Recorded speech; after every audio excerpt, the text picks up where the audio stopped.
Hello friends, आप सबको स्वागत है हमारे YouTube channel GK for exam में। दोस्तों, आज हम लोग 13 जून के इंपॉर्टेंट करंट अफेयर्स के बारे में पढ़ेंगे। तो चलिए शुरू करते हैं वीडियो।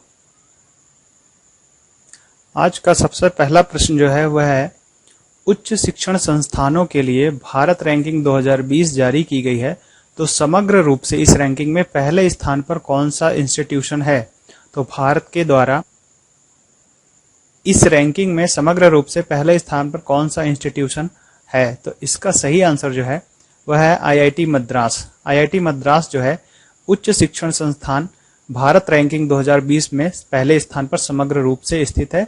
इसके बाद आईआईटी बेंगलुरु है समग्र रूप से, है ना, ये ध्यान रखिएगा।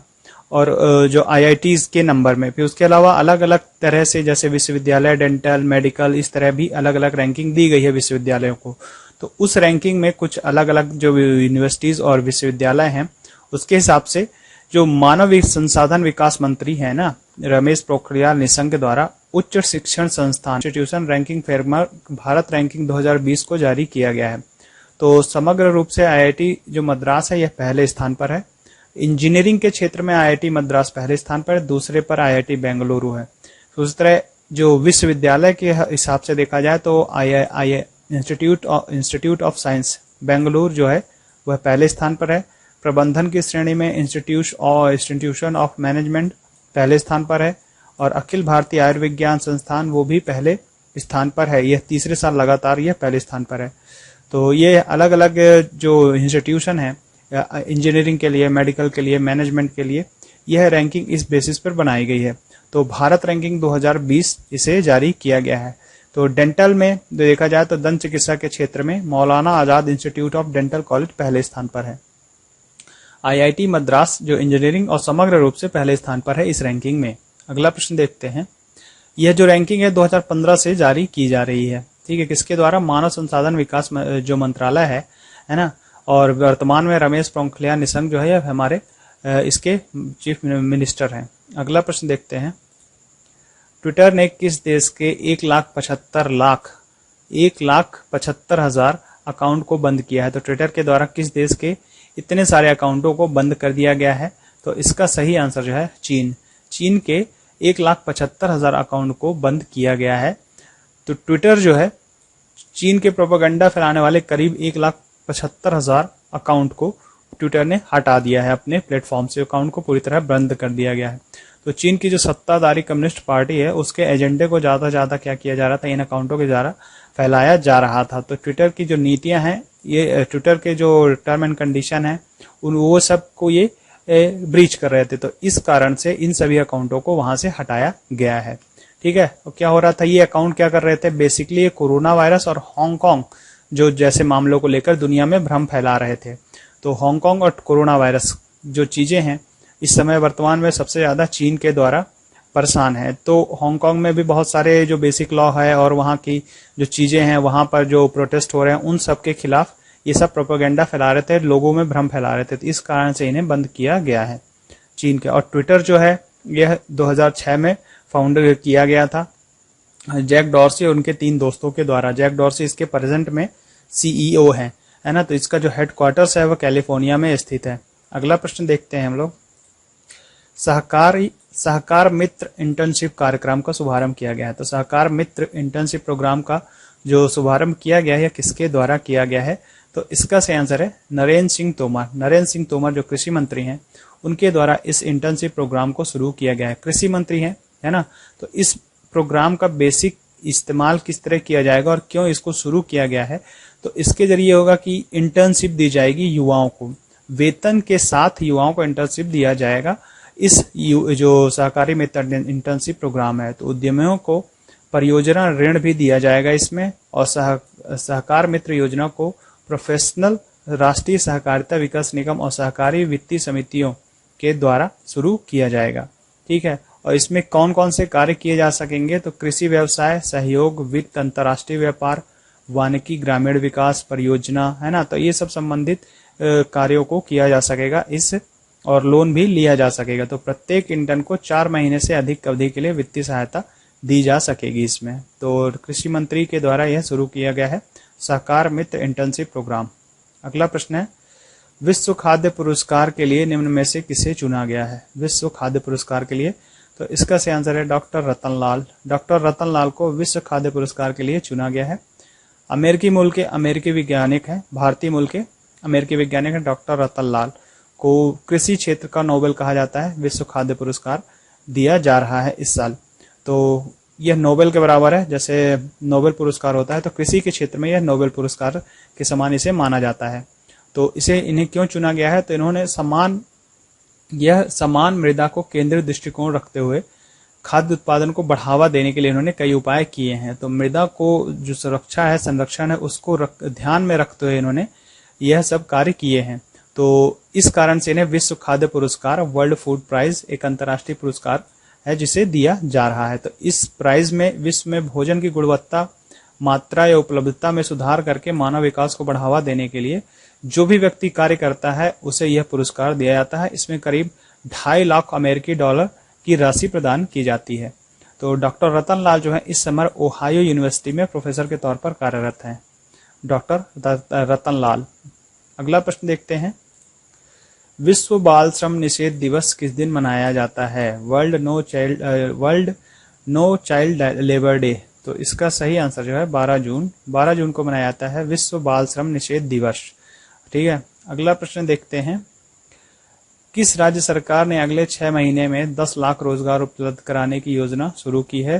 तो इसका सही आंसर है उत्तर प्रदेश। उत्तर प्रदेश सरकार द्वारा 10 लाख रोजगार उपलब्ध कराने की योजना शुरू की गई है। तो उत्तर प्रदेश के जो मुख्यमंत्री हैं वह हैं योगी आदित्यनाथ और वहां के जो राज्यपाल हैं वह आनंदीबेन पटेल। तो इनके द्वारा यह स्कीम शुरू की गई है। इसमें करीब अगले 6 महीने में 10 लाख रोजगार उपलब्ध कराए जाएंगे। तो 15 तारीख तक मनरेगा के तहत प्रतिदिन 1 करोड़ कार्य दिए जा रहे हैं। तो जो भी जितने भी प्रवासी आए हैं ये उत्तर प्रदेश में, उन सभी को इस स्कीम के तहत 10 लाख जो रोजगार उपलब्ध कराए जाएंगे उसमें रोजगार दिया जा सकेगा। महिंद्रा फाइनेंस के साथ निम्न में से किसने वाहन ऋण उपलब्ध कराने का समझौता किया है? तो किस कंपनी के द्वारा ऐसा किया गया है? तो इसका आंसर है मारुति सुजुकी। मारुति सुजुकी और महिंद्रा फाइनेंस का टाई अप हुआ है जिसके द्वारा यह करेंगे वाहन ऋण उपलब्ध कराने के लिए ज्यादा से ज्यादा काम कर पाएंगे। जैसे कि आपको पता है कि कोरोना वायरस और जो इकोनॉमिक कंडीशन है वह काफी ज्यादा गिर रही है लोगों की, तो इस कारण से दोनों का टाई अप हुआ है मारुति सुजुकी और महिंद्रा फाइनेंस।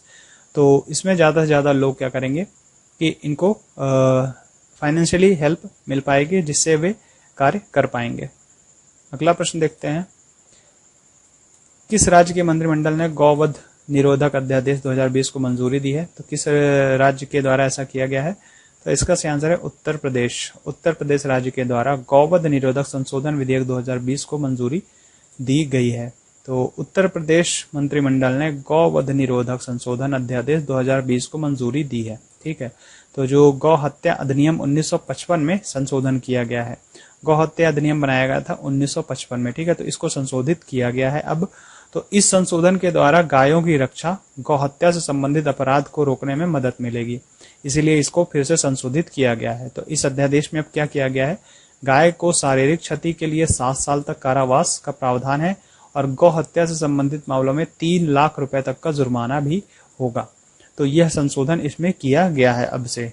तो उत्तर प्रदेश के जो मुख्यमंत्री हैं योगी आदित्यनाथ हैं, है ना, तो उनके द्वारा यह और विधानसभा और विधेयक को पारित किया गया है।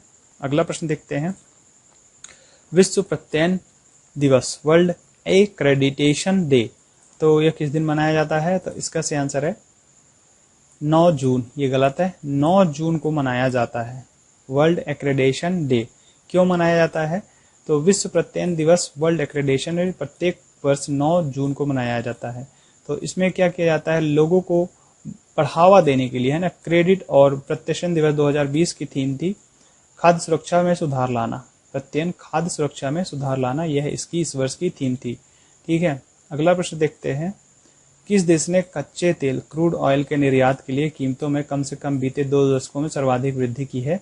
तो इसका सही आंसर है सऊदी अरब। सऊदी अरब ने 2 दशकों में सर्वाधिक वृद्धि की है। 2 दशकों में, कम से कम बीते 2 दशकों में, करीब 20 सालों में सर्वाधिक वृद्धि दर्ज की है सऊदी अरब ने। ठीक है, तो सऊदी अरब जो है वहां की राजधानी है रियाद, वहां का जो करेंसी है वह है सऊदी रियाल।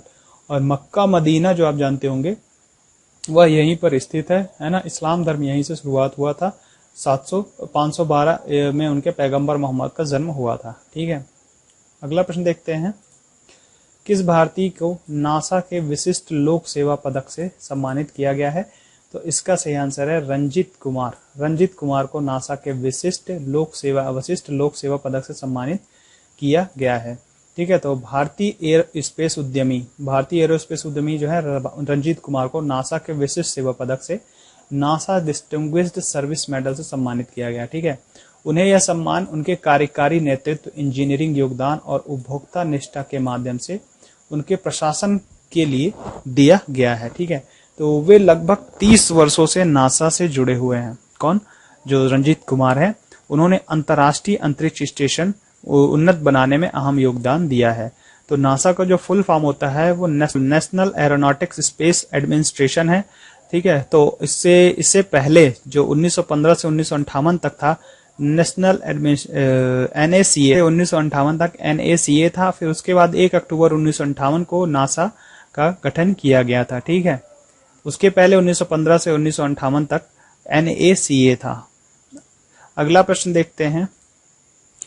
किस संस्थान ने कोविड-19 के लिए एक कृत्रिम बुद्धिमत्ता आधारित परीक्षण किट विकसित की है? तो इसका सही आंसर जो है वह है IIT हैदराबाद। IIT हैदराबाद के द्वारा यह किट को विकसित किया गया है, जिसमें करीब इसका जो टोटल एक्सपेंस होगा वो 550 रुपए होगा और 20 मिनट में यह किट जो है जो कोविड के परीक्षण को बता पाएगी। तो IIT हैदराबाद के द्वारा कोविड-19 के यह परीक्षण किट को विकसित किया गया है। ठीक है, ये वीडियो यहीं पर खत्म होता है। करीब 12 प्रश्नों को हमने देखा। 13 जून के इंपॉर्टेंट करंट अफेयर्स।